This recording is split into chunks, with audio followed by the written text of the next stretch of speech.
युग ना नवीन एक काहीतरी गंमत शिकलेला आहे, काय ते तुम्हाला पुढे सांगतेच. पण त्याआधी ना उन्हाळा सुरू झाला आहे हे कसं ओळखायचं? तर जेव्हा आपल्या एरियात मटका कुल्फीवाला येतो ना, तेव्हापासून समजायचं की खरा उन्हाळा सुरू झालेला आहे.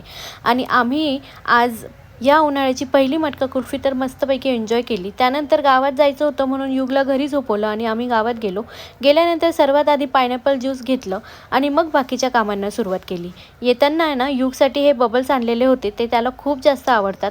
मग काय मस्त त्याचे आजोबा आणि तो दोघेजणं मिळून मस्त ते बबल्स खेळत बसले. त्यानंतर संध्याकाळी मला एका मेकअप ऑर्डरसाठी जायचं होतं. ती ऑर्डर कंप्लीट केली. 3 सायडर्स होते आणि मग घरी आली. आणि ना युग ना आजकाल ना हे रोलीपोली करायला शिकलेला आहे आणि ते जेव्हा करतो ना ते खूप जास्त गोड दिसतो.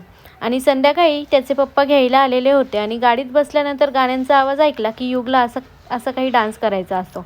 तर असा होता आजचा आमचा दिवस. व्हिडिओ आवडला असेल तर सबस्क्राईब करा आणि बाय.